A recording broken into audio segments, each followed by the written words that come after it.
Ladies and gentlemen, the documented story you will hear during the next 30 minutes is not a subject commonly discussed. It is a criminal problem that is not yet nationwide, but it's a problem which is growing rapidly. We present it now so that you may recognize it for what it is if and when it invades your city. The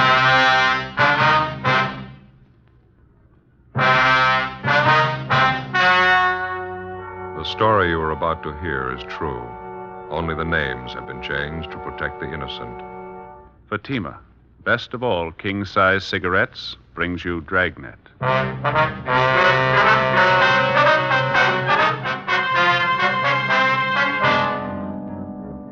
You're a detective sergeant. You're assigned to bunco detail. You begin to receive reports of a vicious new racket growing in your city, the television repair racket. The repairmen lie, overcharge, bill you for work not done, for parts not needed, for parts they don't install. Your job? Stop them. How does Fatima compare with other king-size cigarettes? Fatimas are the same length and circumference, 85 millimeters long, 1 1/64 inches around. And Fatima filters the smoke exactly the same long distance as any other king-size cigarette. Tell me then, how is Fatima different from other king-size cigarettes? In Fatima, the difference is quality. Fatima gives you extra mildness, a much different, much better flavor and aroma. Remember, Fatima has all the advantages of extra length, plus Fatima quality, which no other king-size cigarette has. So insist on the best. Smoke king-size Fatima. Best of all king-size cigarettes.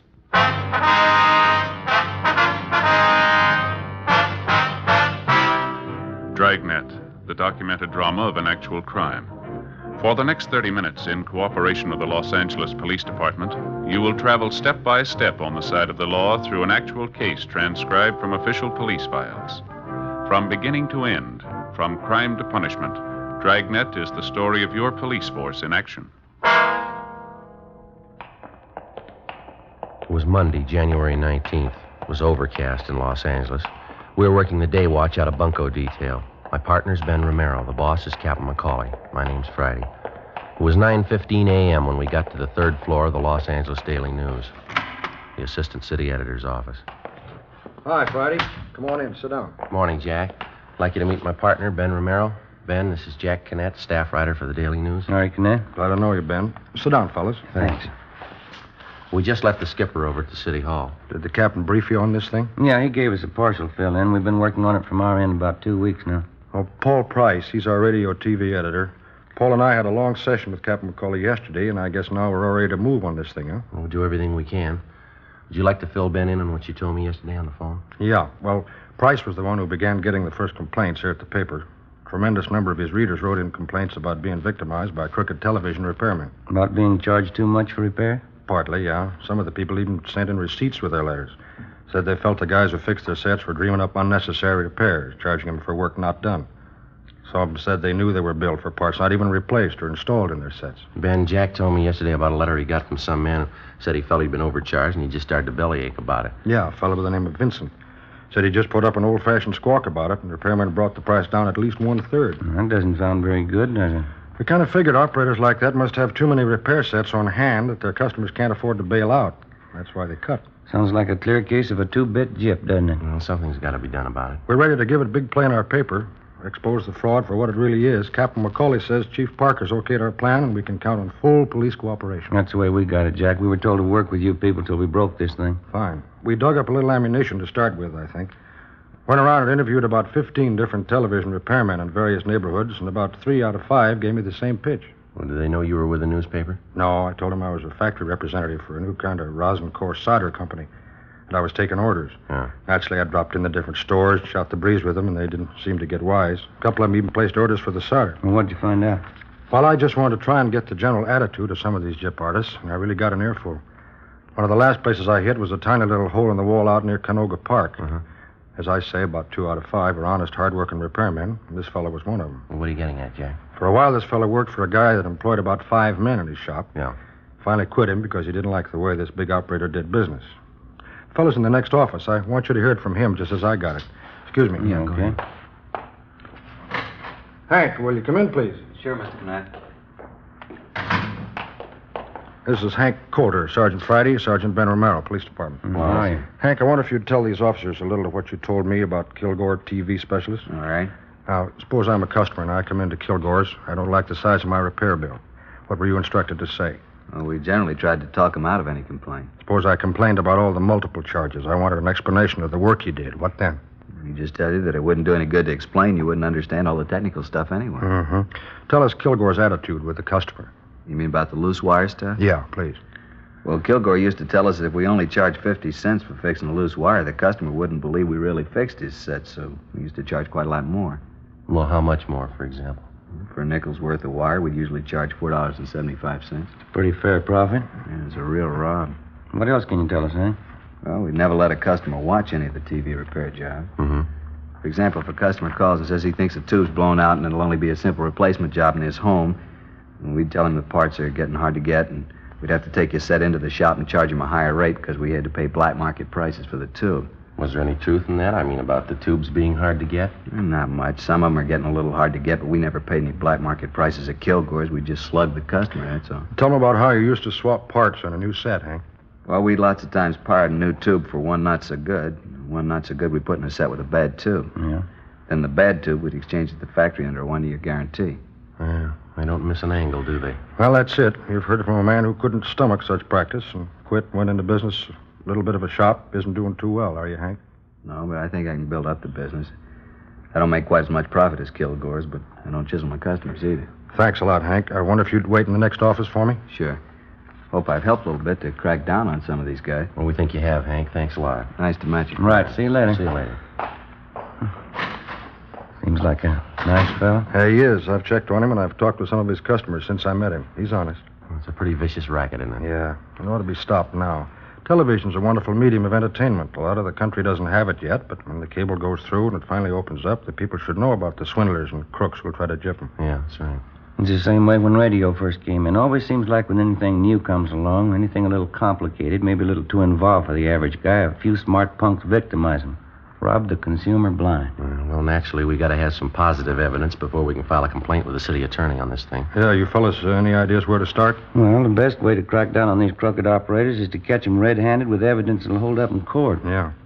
We think maybe we've got an idea. Well, we were talking to Dick Saunders over in our sound lab, and he says that he can bungle a new TV set, and we can mark it and photograph it before it goes out to be repaired. And when it's returned or after it's fixed, we'll have what we need to go to court on, huh?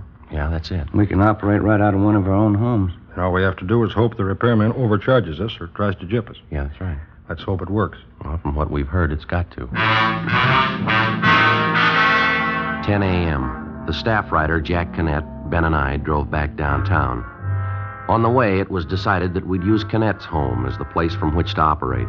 It was centrally located and in an average neighborhood. When we got back to our office, we contacted one of the local television dealers and asked for the loan of one of their sets.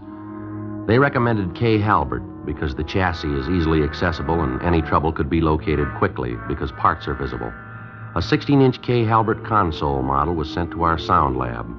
10:18 a.m., we met with Dick Saunders, our police lab technician. Here's the set. 16-inch console model, serial number C2817901. What have you done to it, Dick? Well, first off, I tested the set and it performed perfectly. It's a good set. Brings in a fine picture, see? 20. Test pattern's fine, huh? Yeah, it's good. Tested all the tubes, all okay. How are you marking the set? Yeah, I'll show you. Get a tube out of here. Now, if you look closely here at the base of the socket, see it? What's that? This is it, isn't it, Dick? A little tiny dot of green paint? Yeah, that's right, Ben. Mm-hmm. I'm marking every part of the set with this tiny green dot. Looks good. If I didn't spot it, I doubt anyone else would, especially if they didn't know about it. Yeah, that's what we're hoping. In addition to this type marking, we've taken all serial numbers off the tubes and various parts. Anything that carried any form of coding, we took down. Mm-hmm. All major components have been marked. Transformers, coils, condensers, tuning units, so on. Did you get any pictures of it? Yeah, we did. Took photographs of the set in and out of the cabinet. Took them from 4 different angles just to be sure we were well covered. Well, how did you bungle it? Well, here's what I did. To put the set out of commission, I burned out the filament of the 5U4G low-voltage rectifier tube. What's the cost of that particular tube, Saunders? Well, this tube ordinarily retails for $1.65. Mm-hmm. Well, what does that do to the set? I mean, burning out the tube. By burning out that filament, we cause the sound and picture circuits to be completely inoperative. It won't work at all until that particular tube is replaced by a good one, is that it? That's right, Joe. Well, how big a job would it be to trace the trouble? Well, it could easily be detected by casual observation or by noting that the tube normally very hot is cold. How much time would you say it'd require to make a repair like this? Oh, I'd estimate not over a half hour would be required to place this set in operating order. Half hour, huh? Mm-hmm. Okay, thanks a lot, Dick. You going to take care of getting the set out to Canette's home right away? Yeah, we have his address right here. We'll get it right out. All right, fine. If you can, try to get whoever repairs this set to give you an itemized bill of all work done and parts installed. Right. In case you call more than one outfit today, here's an extra bad 5U4G tube. Thank you, Dick. Anything you'd like to know? No, I think that about covers it for me. Jack? One more thing. I was just wondering, if somebody spots the trouble right away and replaces the tube, what do you think they ought to charge, Dick? Labor and all. I checked through RTA on that this morning. They said to make a house call and replace the defective tube should not exceed $4.50. Okay, thanks. That does it for now, huh? Yeah, I guess so. Well, you're all set then. Think you'll get what you're after? Well, we should. The odds are all on our side. 10:30 a.m., Monday, January 19th. We left the sound lab on West 1st Street and walked back to Bunko Division. We met with Captain McCauley and filled him in. We gave him the newspaper man, Jack Canette's address, and told him he could reach us there. The console model television set was delivered to Canette's home and properly installed. When we arrived at his home, we started going through the yellow classified section of the phone directory. We made a list of several TV service stores just picked at random. We chose a wide variety. We picked stores that were listed with large boxed-in ads, stores that carried no ads, just a listing. Ben called 2 places and staggered the calls so that the repairman would arrive about 1 hour apart. It was 11:30 a.m. when the first man made his service call, Bart's TV experts on Hollywood Boulevard. It took him 45 minutes. It was 12:15 when he left Jack Canette's home. Must have been one of the 2 out of 5, huh? Yeah, he seems okay. I wonder if I could see that bill, huh? Oh, here you go, Joe. Thanks. Yeah, looks okay. Replace 5U4G tube, $1.65. Service charge, $2.50. Total charges, $4.15. That kind of bears out Canette's thinking, doesn't it? Remember when we asked him how many men work in his shop and he said he's alone? Yeah. I think you'll find that's a pretty good barometer. All the servicemen working alone aren't like this guy, but the bigger percentage of the honest ones are. When's the next one due to arrive, Ben? Any minute now. Called a place by the name of Cheney's Video Repairs. They're over on Beverly Boulevard. Mm-hmm. Had a big ad. Looks like a pretty big outfit. Oh, here's that other defective tube that Dick gave us. Yeah, better get it in the set. Yeah. Well, let's see. Here we are. 5U4G. Okay, here you go. Thanks, Joe. Here's a new one the guy put in. I got it. Okay. Get this back on again.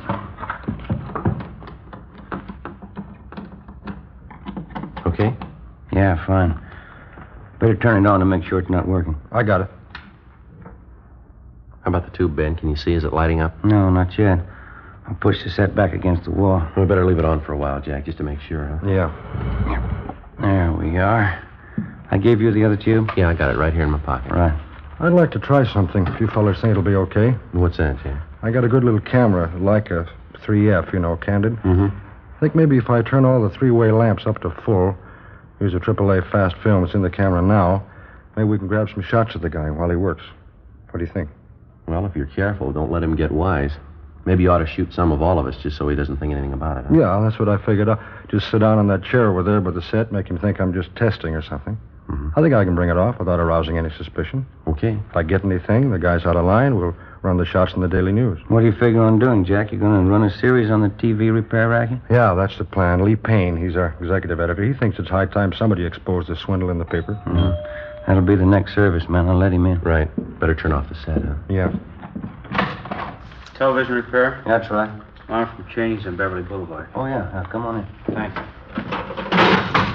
Oh, what seems to be the trouble? We don't know. The set's right over here. Oh, thanks.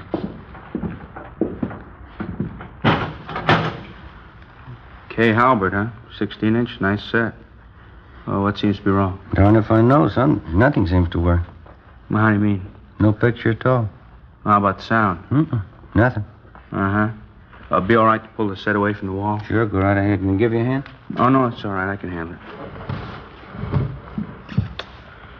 Well, I'll make some tools out.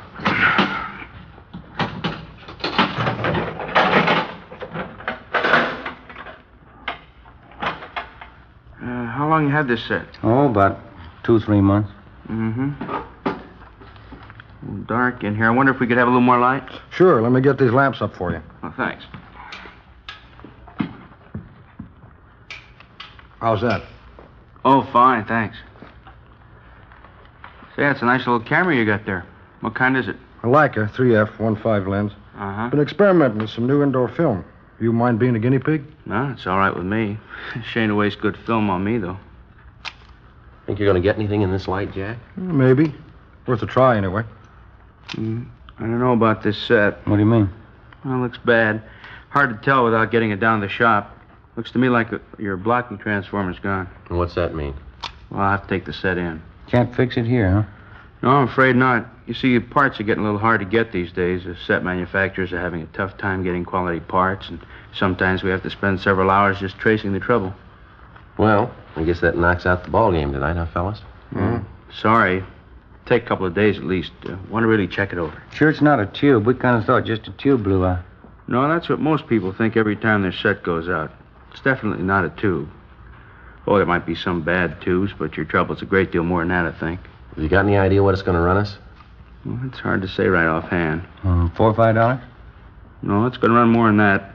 I'll take the set in with me now, and I'll get it back to you as soon as possible. You going to take the whole set? No, I'll just pull the chassis out of the cabinet, leave the cabinet here. Oh, say, by the way, Yeah? if everything turns out, I'd sure like to see those pictures. Yeah, if everything turns out, you will.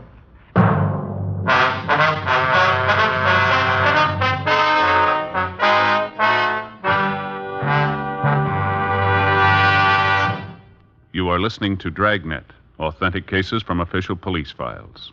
Now, let's look at our Fatima files. Listed under B, Bella. James Warner Bella, distinguished author. He says, A man who smokes as much as I do wants a cigarette that's extra mild. And I like Fatima's different flavor and aroma. Listed under S, Scanlon. Louise Scanlon, Stork Club cigarette girl. She says, More and more of my Stork Club customers are smoking king-size Fatimas. They're elegant, distinctive, and really extra mild. friends, our files show Fatima sales are going up. Up every day. the reason for Fatima's ever-increasing popularity can be summed up in 2 words. Fatima quality. Fatima gives you extra mildness, a much different, much better flavor and aroma. If you smoke a king-size cigarette, remember this. Fatima has all the advantages of extra length, plus Fatima quality, which no other king-size cigarette has. In Fatima, the difference is quality. So insist on the best. Insist on king-size Fatima. Next time, buy Fatima in the distinctive gold and yellow package. Best of all, king-size cigarettes.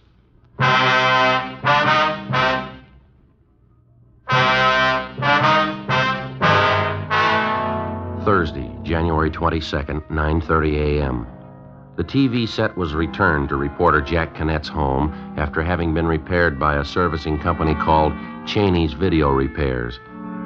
We found that the man who had come to Cannett's home to make the service call was Robert V. Cheney, the owner of the service outfit. Well, as soon as the set was returned, we called the sound lab and had it picked up and taken downtown. Sergeant Marshall Zeno, who was working with us out of bunco detail, called and said that Dick Saunders had finished his investigation and wanted to see us right away. 10:30 a.m., we went down to West 1st Street, the police sound lab. Saunders went over his findings with us. Here are the photographs before and after. Before we go over these, let me show you what we found out about your repair job. Okay. Over here. Here's that receipt Cheney gave you when he returned the set. Yeah. Here's what the repair bill states. Replaced vertical blocking transformer, replaced 5U4G tube, 6AU6 tube, and 12AU7 tube. And the charge was $32.50. plus 98 cents tax, or a total of $33.48. Well, how does that break down, Dick? Well, it appears that the 98 cents tax was for $28 worth of material used in the repair. Mm-hmm. Did they really put in all that stuff? You got yourself a prize package in that outfit. All they did was to replace the 5U4G tube. That's all they did, huh? Yeah, here's the capper. The 5U4G is a war surplus tube, but it works okay. What else did you find? According to the photographs and coding system, no vertical blocking transformer, 6AU6 tube, or 12AU7 tube were replaced. Let's get back to the photos here. Here, you can take these along for your package. Thanks, Dick. You can see in the set here. Yeah? Let me show you. You see, this tube is the only part mentioned in the receipt or otherwise that doesn't carry our green paint coding system. Yeah. Let me turn the set around here. All right. Joe, try the channel selector here. What, this? Yeah, that's the tuning knob to bring in the stations. Channel selector, they call it. Turn it. Okay. Falls off pretty easy, doesn't it? It sure does. Here, Dick. Thanks. They left out the spring clip in here. It should have been put back in because that's what holds the knob secure to the shaft. I've had that happen on radio sets. Yeah, sometimes they're a little stubborn to put back in, but a good repairman would never leave it out. Yeah. Something else here. Turn the set around to the back again. No, I'll get it, Dick. Oh, thanks, Ben. Here, you see here? See how loose the chassis is in the cabinet now? Yeah, it sure is. Wasn't that way when we got it from the K. Halbert dealer, any more than the channel selector was faulty. It was in perfect shape when we got it. Look at the size of that chassis. It's pretty heavy. Yeah, it is. Originally, there were 4 screws used to hold the chassis in the wood cabinet. Cheney's repair outfit only put 1 back in. 1 screw to hold that heavy chassis. Yeah, it's a pretty sloppy job, all right. You know what they'd probably tell you if you asked them about this? That only requires 1 screw. Yeah, that's it. The bad repairman can always improve on factory standards, usually for his own convenience. Certainly doesn't improve the product. Well, looks like we got what we were after. Think we got enough, Joe? I do. Let's see what the city attorney thinks. We collected all the evidence in the case against Cheney's video repairs. We met with Captain McCauley and took it up to the 2nd floor of the city hall. We met with Assistant City Attorney Boyd Taylor and showed him our findings. He issued a warrant for the arrest of Robert W. Cheney, charging him with violation of Section 484 PC, 1 count. 11:30 a.m., Thursday, January 22nd. Ben and I drove out to make the arrest. Jack Canet went along with us. This is it. Cheney's video repairs. Yeah. Come on, Jack. There's Cheney behind the counter. Yeah. Hello there. Hi. How's the set working? All right. Well, we did a good job on that one. Gave you a better break on the price than I thought we could. Yeah. Police officers, you're under arrest. Well, you're kidding. What for? Petty theft. Come on, let's go. Petty theft? Well, I don't understand. You're the fellows I fixed that set for up on Crescent Drive, aren't you? That's right. Your bill was a little high, wasn't it? Oh, now, wait a minute. If that's all that's bothering you, let's talk it over. Come on, let's go. Look, I can fix that up with you guys. Just tell me how much you want to pay and we'll work out something. That seems to be the way you worked our repair deal right from the start, doesn't it? Only you didn't consult us about it till now. Well, look, you know how it is. In this business, if you don't charge some customers a little money, they don't think you did anything to their sets. You ought to try charging them for just the work you do. Can't we get together on this thing? Let's just forget the whole deal. You don't owe me anything. Now, here. Here, I'll refund all your money. We'll call it square. Never mind. Just leave the money in the cash register and get your coat. Can't prove anything anyway. We think we can. Just step around the counter this way. Look, mister, you're not a cop, are you? No, I'm not. Well, then tell him, isn't that a fair deal? I'll give you back your money. Afraid it's a little late for that, Cheney. If all this gets in the papers, I'll be ruined here. Run out of business. That's the way we got it figured. How many men you have working here for you? 4. Why? This, right here. You ever read this? Well, what is it? Oh, the thing from the RTA. Here. Read Article 2, would you? 2? Yeah, that's right. I will conduct myself and my business in an honest and straightforward manner, meriting and inspiring the confidence of my customers. Yeah, I know about this. You're a member of the RTA, Radio Technicians Association, aren't you? Yeah, I am. Read Article 4, would you? I propose to charge a just and fair price for all professional services rendered. Now read us Article 7. I will engage only in fair and ethical practices recommended and approved by the Radio Technicians Association as being conducive to public confidence.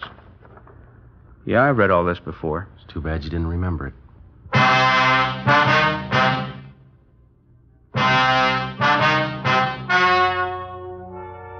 story you have just heard was true. Only the names were changed to protect the innocent. On April 15th, trial was held in Superior Court, Department 82, City and County of Los Angeles, State of California. In a moment, the results of that trial. And now, here is our star, Jack Webb. Thank you. Friends, this week I'll be seeing you from page 8 of Life magazine, this week's Fatima ad. Right across the top it says, "In Fatima, the difference is quality." Well, in Fatima, the finest domestic and Turkish tobaccos give you extra mildness, a different, better flavor and aroma. Compare Fatima with any other king-size cigarette. Prove, as I have, what a difference Fatima quality makes. Next time, buy Fatima in the golden yellow package. Best of all, king-size cigarettes. Ladies and gentlemen, in the few remaining moments, we'd like to take this opportunity to thank you once again for your many kind letters of encouragement that come in from week to week. And also, we'd like to answer a few questions about our program which seem common to many of the letters that we receive from you. Many of you have inquired why, at the end of the program, in recounting the punishment of the criminal involved in the particular case, we generally refer to the sentence received as the term prescribed by law. Well, we use this reference for the following reason. In the state of California, the length of a convicted criminal's prison term is not set by the court, but by the state adult authority. Now, most of the time, a criminal is merely found guilty by the court and then sentenced to the state penitentiary. After he serves a year in prison, the convict has a hearing before this state adult authority, at which time his actual sentence is set. So you can see why we can't give you the actual sentence in many cases. Now, other questions common to many of your letters concern some of the authentic technical police terminology which comes up from time to time on Dragnet. With the help of George Fenneman, we'd like to explain some of the more common ones for you, if we may. First, you've heard us use the term or the letters APB. APB. That's an all-points bulletin, a communication dispatched to all divisions and law enforcement agencies throughout the state. And then we feel sure that you remember the term Mama Sheet. A Mama Sheet is the master information form on a criminal in a police department file. It contains his complete description, his habits, relatives, acquaintances, everything about him known to the police. Well, thank you, George, and thank you, ladies and gentlemen, for your very fine letters.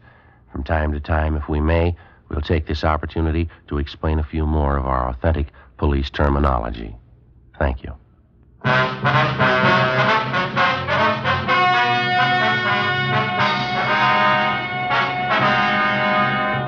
Robert W. Cheney, owner and operator of Cheney's Video Repairs, was tried and convicted on several counts of violating Section 484 PC, petty theft. He was fined $200 and received the sentence as prescribed by law. Petty theft is punishable by imprisonment in the county jail for not more than 6 months. Ladies and gentlemen, Dragnet wishes to thank the Los Angeles Daily News and its feature writer, Jack Kinnett, for their valuable assistance in preparing this case for presentation. It is our combined belief and knowledge that not all television repair servicemen are dishonest and unscrupulous in their practices. A great percentage of these technicians are forthright and conduct their business in strict compliance with the code of ethics. It is these men who, when informed of the unfair conditions that exist in their trade, will drive the dishonest and crooked from their profession.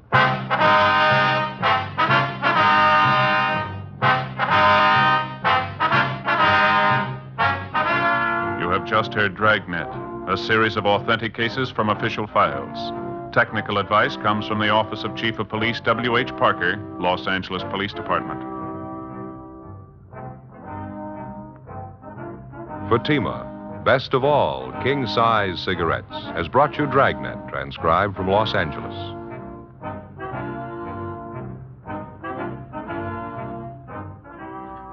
It's the Silver Jubilee on NBC. For 25 years, NBC has been bringing you the very best in radio entertainment. Listen now to another exciting story on Counter Spy coming up on NBC.